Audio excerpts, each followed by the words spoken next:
We simply cannot allow people to pour into the United States undetected, undocumented, unchecked. And complete the dang fence. This bill that we will sign today is not a revolutionary bill. Cast down your bucket where you are. We come from France.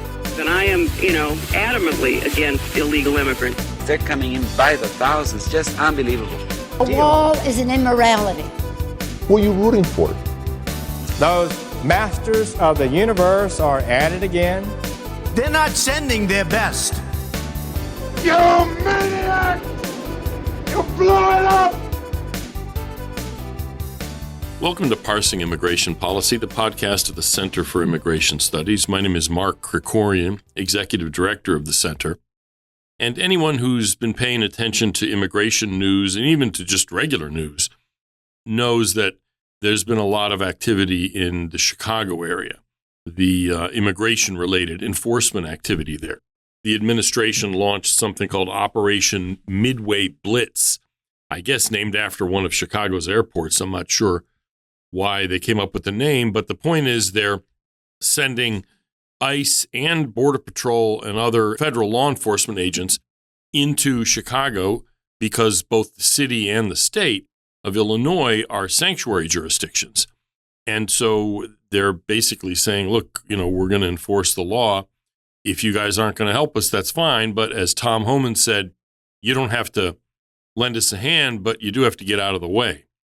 And there's been a lot of controversy. There's been euphemistically put protests of actual attacks on law enforcement by anti-borders people who don't want illegal alien criminals to have to go home. And so to talk about generally what's going on in Chicago and maybe even more broadly in enforcement, we have with us one of our stars here at CIS, Jessica Vaughan, who was actually just there recently doing some training for law enforcement officers. Jessica, thanks for joining us. And what did you hear from the people that you were working with?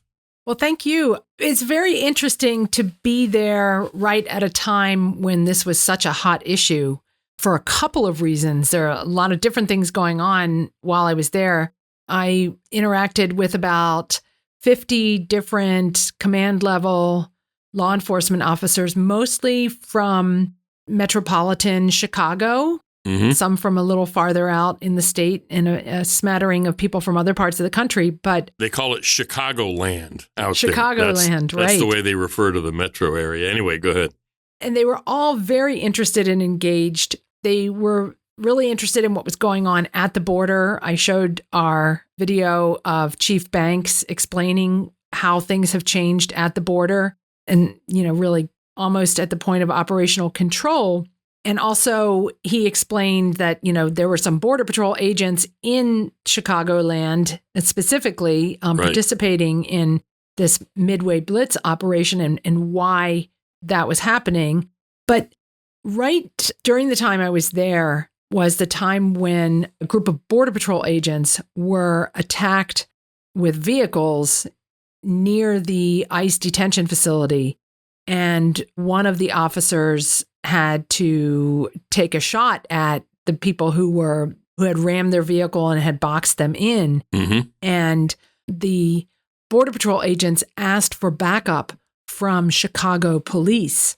And dispatcher was in the process of sending some officers as backup. Right. And the chief of the patrol division of the Chicago Police Department gave a stand down order and said, we are not going to be responding to that. Right. And so these officers were in a position of having to deny assistance to their federal colleagues who had been attacked by two individuals with vehicles, one of whom was armed. Right. Wow. And I have to say, universally among these officers that I was interacting with, really felt uncomfortable with that and disapproved of it and felt it was not right.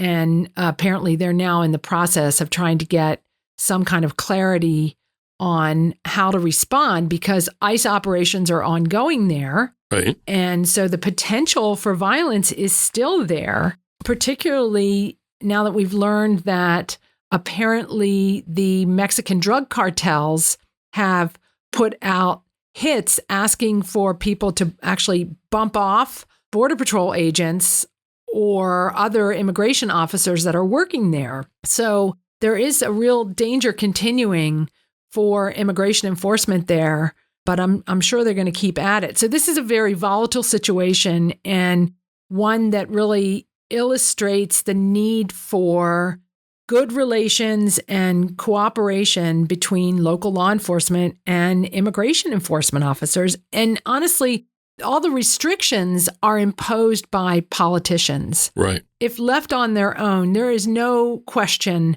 that law enforcement agencies in Illinois and beyond would be very comfortable with and eager to cooperate with ICE if they were not constrained by the state sanctuary policies. And it's interesting, you kind of saw that in the press conference that the Chicago chief of police gave after that stand-down order that you were talking about, which wasn't given from the top. It was from one of the management, but it wasn't from the top of the police department. The police chief came out and seemed to kind of walk back and sort of disavow that stand-down order.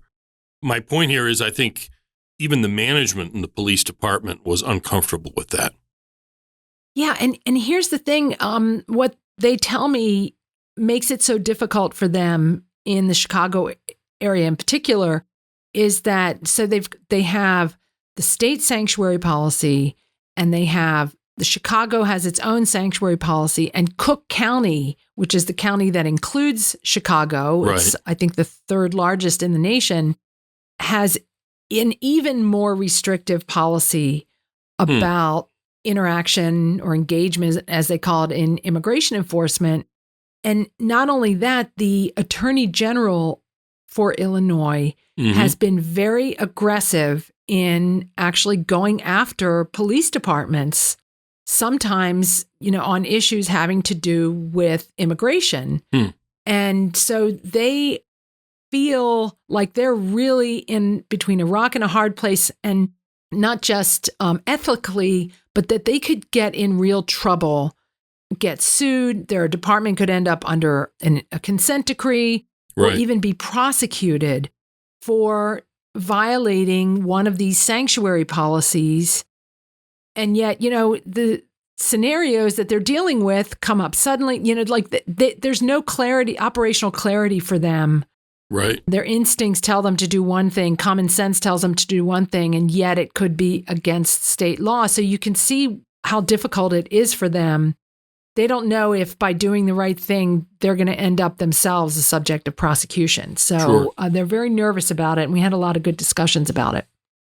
A lot of this stems, of course, from the Governor Pritzker of Illinois, has this, I'd have to say, kind of fanciful idea that he's presidential material for the 28 Democratic nomination, and has been very outspoken in opposing the Trump administration and opposing any form of immigration enforcement.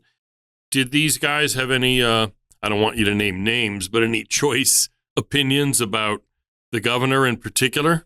Well, when you mention him, there's a lot of eye rolling that goes on. Him and certain other local politicians that have been champions for these sanctuary policies. And, with respect to Pritzker, we have to remember his history as, if I'm not mistaken, his family owns the Hyatt hotel chains. Right. Yep. That's why he's a billionaire. Yes. Which is one of the hotel chains that has in the past in some of their locations actually fired American employees and replaced them with contracted illegal aliens brought in from other states. This happened in Boston when I was living in Massachusetts. So, he has both an ideological and a financial stake in continued illegal immigration. Interesting. Yeah, they understand the public safety implications of uncontrolled illegal immigration. Now, they have another problem of very lenient attitudes toward prosecution of crimes and, keeping people incarcerated and so on. a lot of catch and release, just generally, not necessarily immigration. Not even immigration related, just regular crime, regular enforcement. But there's no doubt in anyone's mind in law enforcement that illegal immigration is contributing to these crime problems, and particularly gang crime and organized crime, which they say is really dominated by the gangs, particular gangs that have a large immigrant membership, like MS-13. And Latin Kings now has a whole division that is more Mexican than it is Puerto Rican. It originated as a Puerto Rican gang. So they are the most organized and have taken control of a lot of the drug trafficking in Chicago and are way more organized than a lot of the local U.S. citizen gangs there, and really are a concerning threat. That's what their organized crime detectives are working. Most of the cases are going to be these immigrant gangs, like, or really transnational gangs. And the ability to use immigration law is an essential tool to battle these kind of outfits, right? Exactly. And that's why it's frustrating to them when these people are arrested, they're sent back to the streets when ICE could be taking them off their hands. And they're also arresting, they say, a lot of Venezuelans and Colombians more these days than some of the other nationalities that traditionally they would be dealing with in these cases.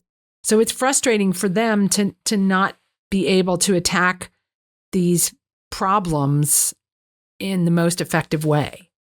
Today, there was a report released from the Migration Policy Institute that has some estimates for the size of the illegal population locally. And Cook County is number 3 of all counties in the country for the size of the illegal population. There's like 369,000 illegal aliens living there, they estimate. So you mentioned Venezuelans, and the Venezuelans were not a thing. I mean, there were a handful of wealthy people who had fled and lived in Miami until Biden took office. And so because of the suite of anti-borders policies that people under his, in his administration put into effect, Venezuelan illegal immigration is a big thing now. Was there any sense of, Venezuelans being kind of a new wave of criminal activity or criminal organization like Tren de Aragua, et cetera? Most definitely, that is the case. This is just a very clear example of a crime and public safety problem was caused by the Biden open border policies. Right. This gang was a prison gang originally in Venezuela, and then they escaped, and then they were participating in human trafficking within South and Central America. Right. It started, cropping up in Chile and, presented a huge problem for authorities down in Chile. They had not been used to such a violent, kind of hardened group of people taking over and certain types of crime in Chile. And then, we never really saw them in the United States until 2021 after the border was opened by the Biden catch and release policies. And they realized that they could make money smuggling Venezuelans into the United States, and then realized that, not only can we make money off the human smuggling, we can set up shop in the United States also because there's no interior immigration enforcement, and so nobody's coming after us. And they went very much under the radar of U.S. law enforcement for a long time in the United States. There would be some incidents now and then, like they tried to assassinate a Venezuelan official in Florida, and then you started to see them cropping up associated with crimes in New York City and then Denver and Chicago. But it was almost as if they were kind of like out of control before we realized what was going on and who they were. And I think that federal agencies are sort of catching up with them now. Right. There are apparently more than 1,000 Tren de Aragua gang members who've been removed already. But still, there are thousands more of them still here.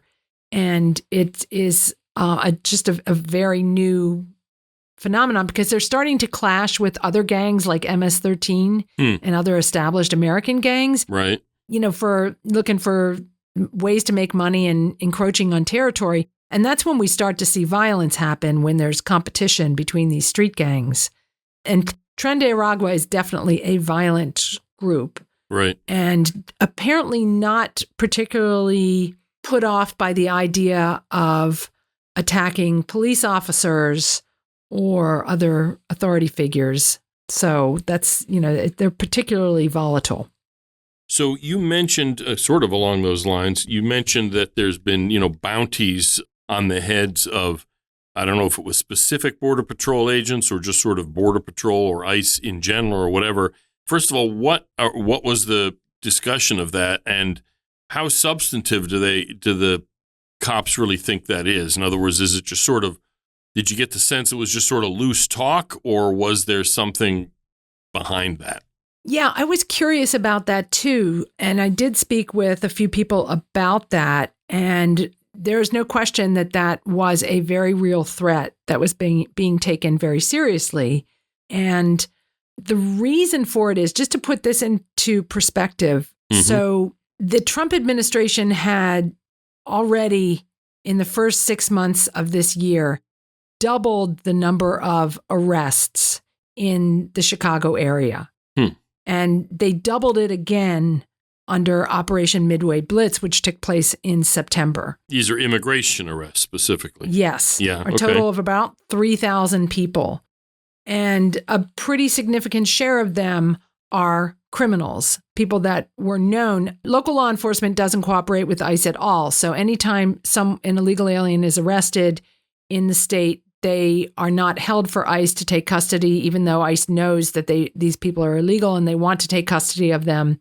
They instead get released, and ICE has to go to the streets to arrest them. But often ICE cannot find them. And so they go back to whatever they were doing before they got arrested. And so now ICE has taken to the streets with these targeted enforcement operations and really exponentially increasing the number of arrests. So this is taking all of their retail drug dealers and middlemen, drug traffickers off the streets, and they're going into immigration custody and getting kicked out of the country. And so this is really impinging on the business of the drug cartels and more importantly, the profits of the drug cartels. So they're really angry about this stepped up enforcement.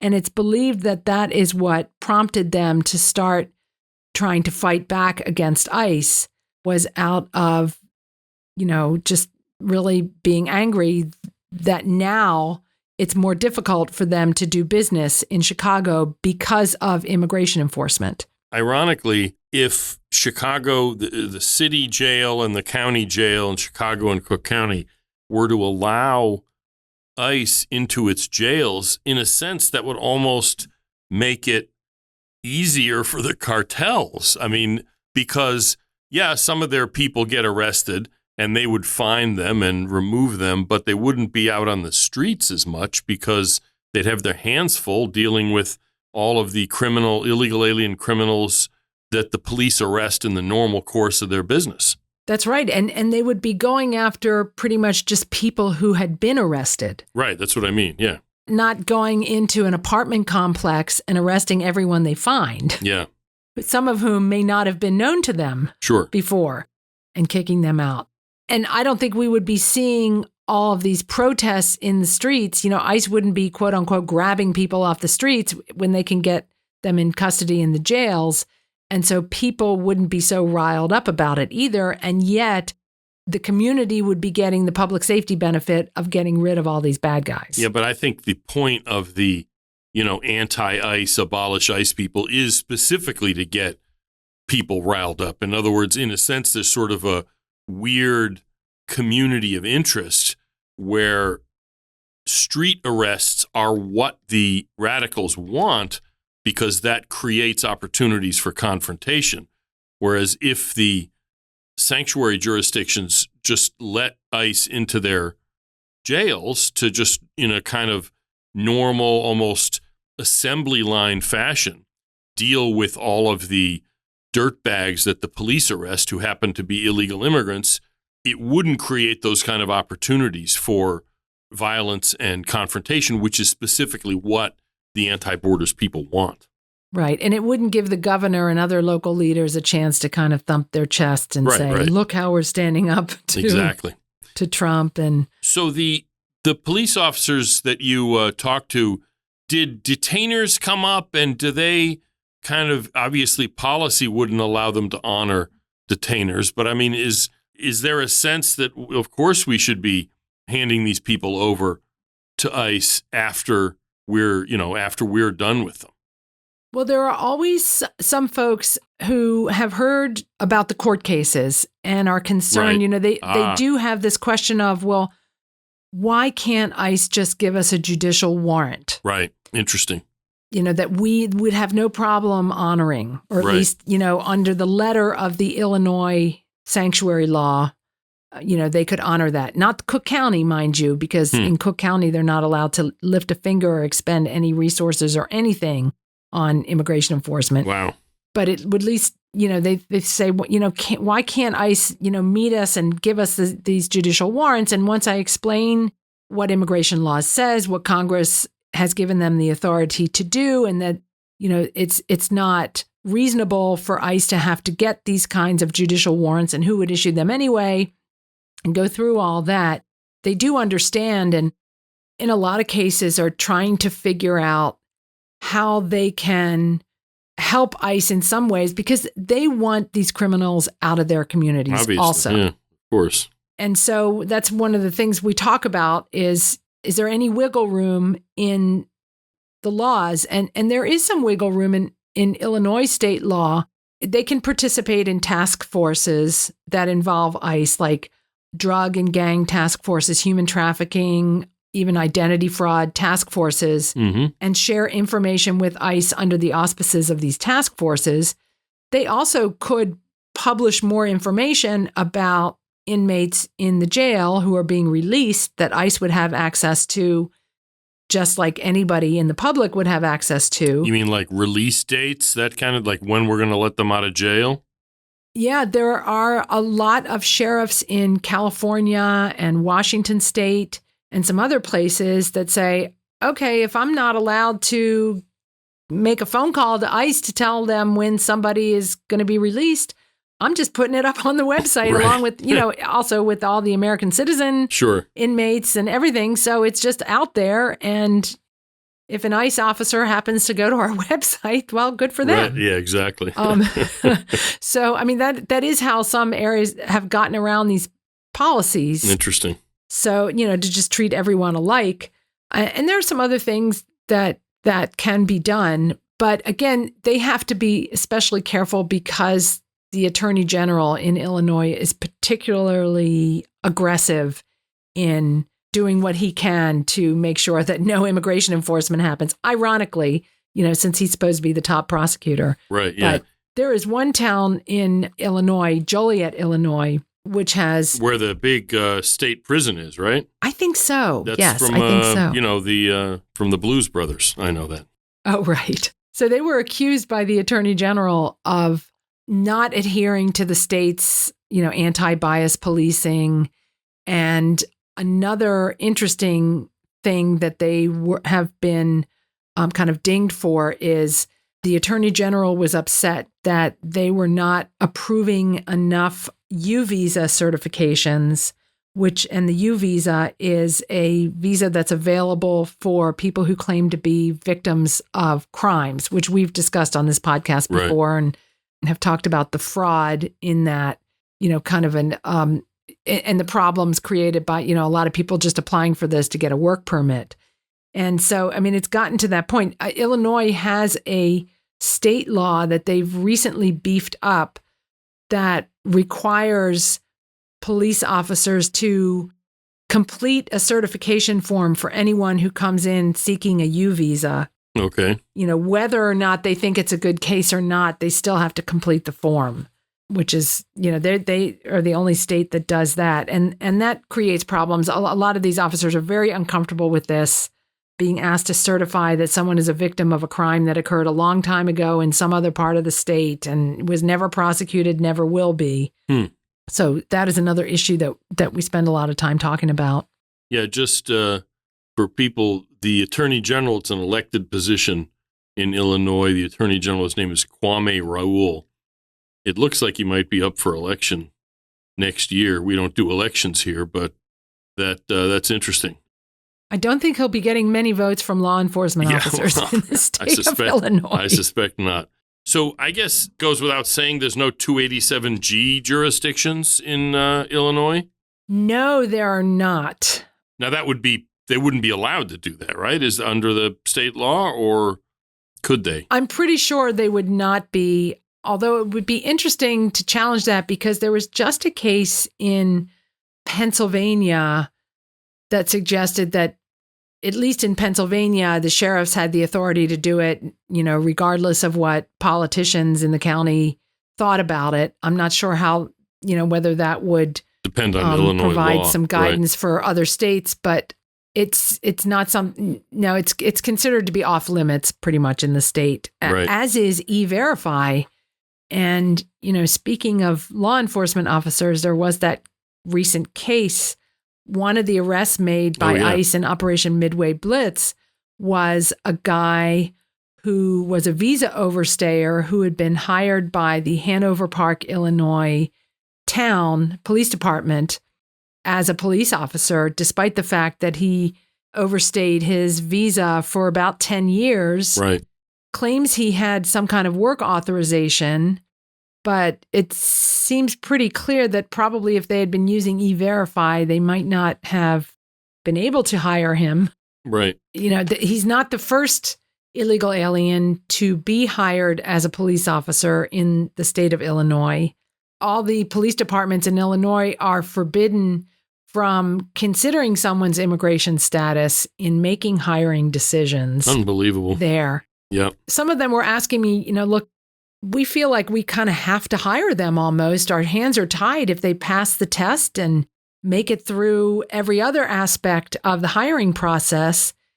They don't feel that they can say no just because someone is an illegal alien, but they all understand the problems that this can create, not only, with the problem of this illegal alien having a firearm. There seems to be an exception to that was enacted under the Biden administration through an ATF memo that made an exception for them if they were hired as police officers. But also just this issue of someone who is not only a non-citizen, but in the country illegally, having the authority to enforce our laws against American citizens. Right. Really did not sit well with them. Yeah, I can only imagine. So, and just to be clear, Illinois can't make it illegal to use E-Verify. What they've prohibited, as I understand it, is what California has done, where they prohibit local jurisdictions from passing their own E-Verify mandates. Is that correct? I believe so. But even that, should not prohibit a town from doing its due diligence. Yeah, I agree. So, even the I-9 process should not, allow them to hire someone who doesn't have that's a good work point. Yeah, authorization. that is a good point. Yeah, because even without E-Verify, he would have had to present documents. Art Arthur has written for us on this issue, and the information still isn't clear. The town is saying, no, we did everything right, but, who knows whether that's right. And the guy is saying he had a work permit, but that doesn't give him status. So there were no illegal aliens in your training class, right? Not that as far I know as you know. of. Okay.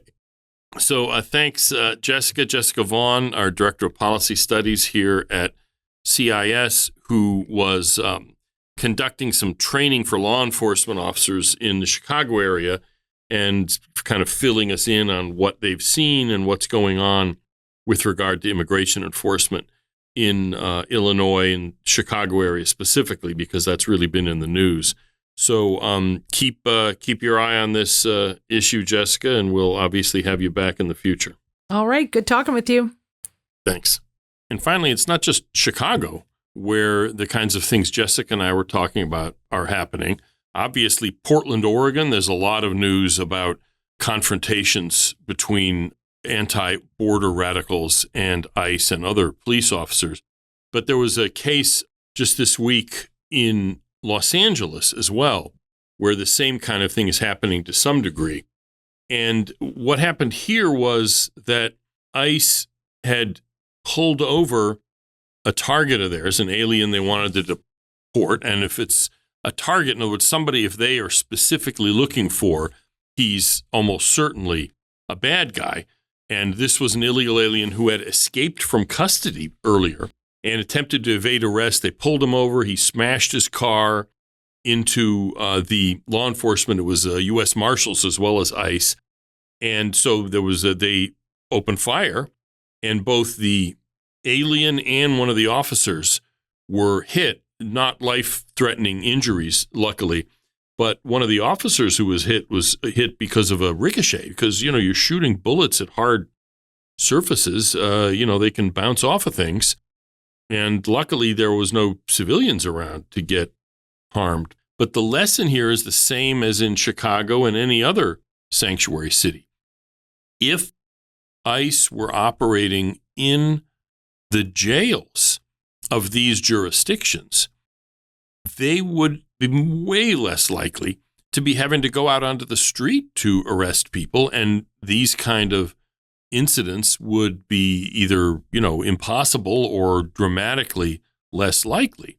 And the reason this would work is that if they're in a jail, they would be processing the people that local police arrest for regular local crimes, whether it's drug dealing, whether it's wife beating, drunk driving, what have you.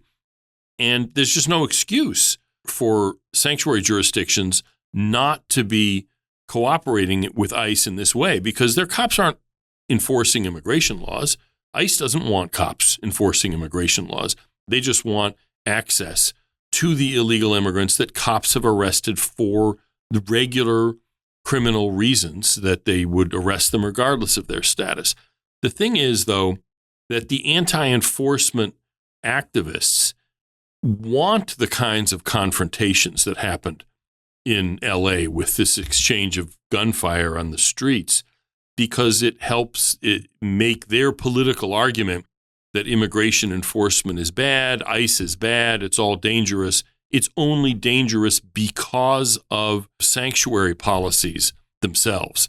And so at some point, some of these jurisdictions need to understand that the way to keep their own citizens, immigrant and native born, even regular illegal aliens who aren't being arrested, the way to keep all of those people safer is to let ICE in the jails, and so that when a local jurisdiction is done with whatever they want to do with this person they've arrested, if they're going to try him, and send him to prison, well, then when his prison sentence is up. If they're not going to try him, then, right away there in the police station. But the point is, when they're done with a deportable alien, that they cooperate with ICE so that person can be taken into custody and removed. The only excuse for not doing that is, one, to engineer these kind of incidents for political purposes. But if you ask them, they wouldn't say that. The sanctuary supporters of sanctuary policies, their main justification is that they don't think anybody should be deported, even if they're illegal immigrants.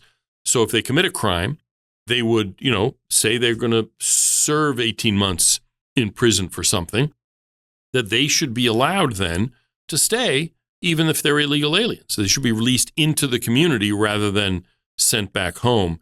And that's just not something, first of all, that's legal. It's not right. And it's just not something most people, even immigrants in immigrant communities, actually want. So this sanctuary issue, in a sense, is almost coming to a head. These kind of confrontations are obviously bad, but they are useful, I guess, in a sense, in heightening the contradictions and making clear to voters and to regular citizens what the stakes are for immigration enforcement. So hopefully this will lead to some political change over the next couple of years, though I'm not super optimistic, but, we always have to hope for improvement in the future. In the meantime, thanks for tuning in. Thank you to Brian Griffith, our producer, for making this work. And if you have any suggestions, complaints, ideas for future programs, email us at center@cis.org. And in the meantime, I hope you will tune in next week.